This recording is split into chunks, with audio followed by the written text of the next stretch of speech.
This is the last week in our local expert series. It's been such an eye-opener and such a privilege to be able to pick the brains of some of Australia's leading buyer's agents. Our focus this week is on local expertise.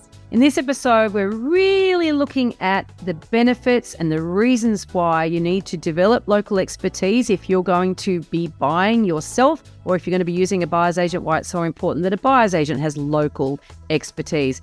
Now, with the explosion of borderless buyer's agents, we think that this is one that you should not miss so that you understand there's such a big difference between desk-based research and on-the-ground local know-how and experience. Welcome to Your First Home Buyer Guide, the podcast for first home buyers who want to get it right. I'm Megan and that was Veronica. We're both buyer's agents and probably old enough to be your mums. But that's a good thing because between us we've got over 40 years experience and we are going to share with you bucket loads of stories about avoidable mistakes. Together we're going to make sure that you get unbiased and real information that you can rely on so you can get where you want to be without missing a step. Now, we've got loads of great tips for you in this episode, and if you'd like more useful tools, head over to the website homebuyeracademy.com.au. There you'll find free checklists so you can download a free mini course on how to price a property and our Where to Buy workshop for only $39. Priceless stuff, really. Bargain. But before we get into the interesting stuff in this week's episode, here's the boring bit, the disclaimer. You of course know that nothing in this podcast is to be taken as personal advice. We always recommend getting the advice of an expert in their field of expertise. Now, we've done our very best to ensure that the content is correct at the time of recording, but things change. So check with the relevant government authority or your advisors to get the most up-to-date information.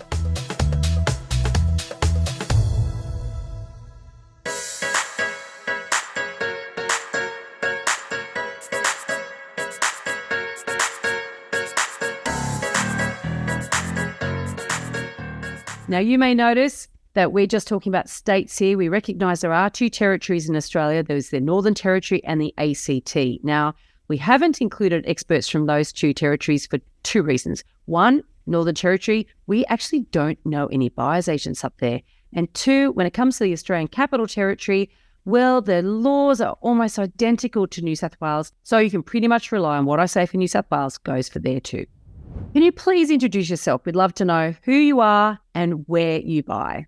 I'm Megan Wells, buyer's agent and founder and principal of Property Pursuit Buyers Agents in Brisbane. My name is Catherine Skinner and I'm a buyer's agent here in Adelaide. I'm the Director of National Property Buyers, South Australian office. I have been in business here for 8 years now. Really grateful and love what I do, being able to help people buy property. My name's Samantha Spilsbury. I'm Director and Buyer of Buyers Agents Tasmania. We offer a statewide service for both investors and owner.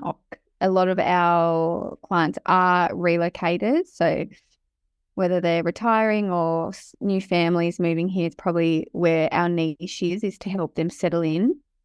I have had my business for 3 years and that's how long I've worked in the buyer's agency realm. And prior to that, I've worked in property management for over 10 years. So my name's Jared McCabe. I'm a director at Wakeland Property Advisory. We're a boutique buying service and vendor advisory service in Melbourne. I've been here, the company started in March 1995, so 28 odd years. There's a lot of experience within the business.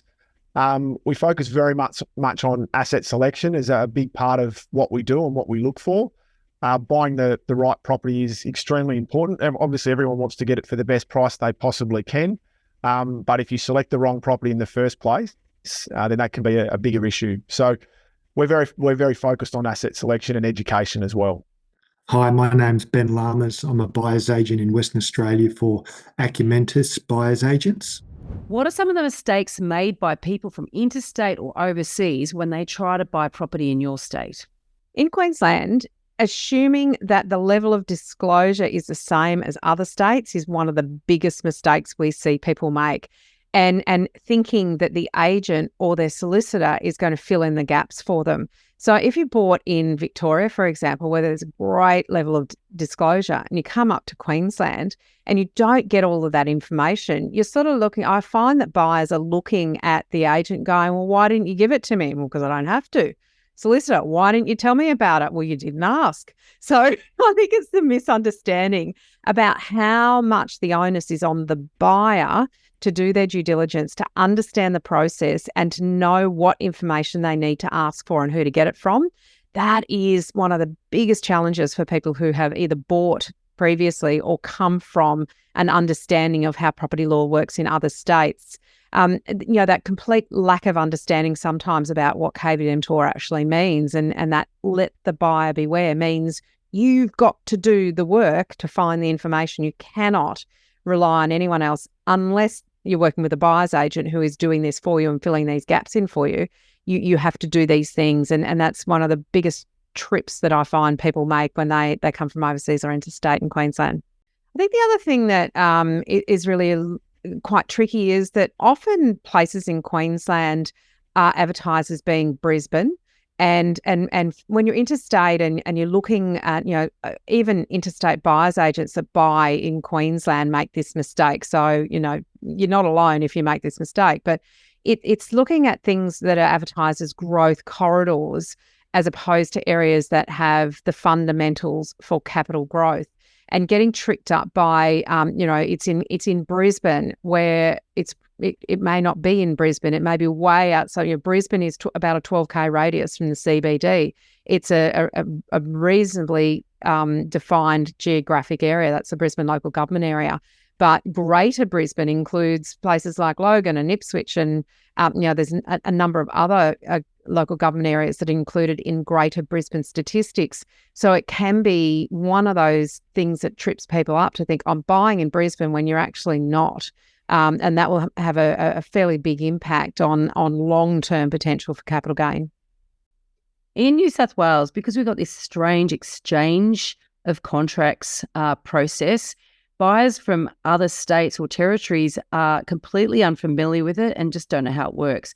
So they might try to make offers with all these conditions and they're just not going to fly because agents will be like, that is not the way it works here. You can't make an offer with conditions and then have all parties agree and then have a clear run without any fear of getting gazumped, while you prepare everything to exchange contracts. And I think that's probably the biggest area of danger. I remember when I was filming with Bryce in Location, Australia, he was really familiar with Queensland. He'd operated in the Gold Coast. He's familiar with Victoria because he'd worked in Melbourne. He also familiar with WA because he was brought up in Perth. That's where he started his property career. So he had these understandings of those jurisdictions, which I had none of. And I had just the experience of New South Wales. And he was saying, this is the most complicated state. So that's something that buyers that are not familiar with New South Wales need to be aware of. The other thing too is that even though we've got the highest amount of vendor disclosure in New South Wales, almost on par with, Victoria's almost on par with us, it's still not enough. For buyers just to rely on that, to think that that's enough and it means that caveat emptor doesn't exist, that is a myth. That caveat emptor, which means buyer beware, absolutely exists in New South Wales as much as it does in any other state. It's just that the vendors do have to give you a little bit more information, but some people can get lulled into a false sense of security about that and think that that's all they need to worry about. But there's a lot more due diligence, for instance, that we do in our business, and certainly that we teach students in Your First Home Buyer Guide, that needs to be done to make sure that you're not accidentally buying a lemon. In New South Wales, one of the mistakes we see is that buyers think it's unaffordable. Now, I know that's sort of not the entire state, and I'm speaking slightly with a Sydney lens there, but there's a lot of investors, for instance, that think that Sydney prices have had their run and will never do well again. It's quite bizarre. And so they chase affordable locations that they think haven't yet had their run, and that's like their pathway to financial success when it comes to property investing. So I think that that's a misnomer, that Sydney can't perform well because it's already the most expensive city. You just spend a little bit of a moment, you think, oh yeah, it can't possibly be true. And it isn't true. It's like the best suburb in any city or any area. It's like saying, oh, well, that's it. That's never going to grow in value anymore. It's silly because people want to be there. That's why it's expensive. In South Australia, one of the main mistakes that we see, whether they are buyers agents buying and they're not local, or they're people relocating, or investors looking to buy sight unseen, they assume that they're looking at a single market. Now, here in South Australia, there are markets within markets. There are areas in suburbs that you would avoid, despite it being quite a good suburb. So some pockets will have government housing and may be a lot more undesirable and not perform anywhere near as well, and have a completely different demographic to what a part of the suburb 5 streets away may be achieving. So by not having that local knowledge of area to area, and even things like flight paths and all those little bits and pieces, can be really detrimental to a purchase that you're going to make. In Tasmania, I see it all the time. People think they need to put in an offer with they think they won't get a property if they add in conditions. So I just like to remind people that you can get a property adding in conditions, and I would show them how we can get that done. Agents like to bully them into think they have to put in an unconditional offer without, doing their due diligence and finding things out about a property. I think also as well, buying in our state, people tend to overpay because agents will go back to them and say, is this your best and final offer? Because you can't negotiate. So they will go in at the absolute limit because they don't want to miss out on it, not doing their research and being like, oh, I actually did pay probably $20,000, $30,000 too much, and he's just made me feel like he or she agent has made me feel like I need to put in that offer to get the property. So there are sorts of things that I think you need to look into when buying in Tasmania. In Victoria, we tend to find that people don't necessarily understand the unconditional nature of an auction process, and we find that people expect to be able to have building inspections or finance clauses or things inserted into contracts. Now, the auction process in Victoria has been around for a long period of time, and it's growing wider throughout other states in Victoria and becoming a lot more common. But there's still a lack of understanding and a lack of knowledge in that space. And I think that's a really important thing. And finding that a lot of the information that they perhaps may not be given to them in other states as part of the contract and the vendor statement is readily available within that document. Now, as I said before, it doesn't always mean that you'll get everything that you need. You still absolutely need to know how to interpret that and to investigate further where needed. But there is a lot of information readily available in that document. They're generally relying on information that is very broad. It's not detailed enough.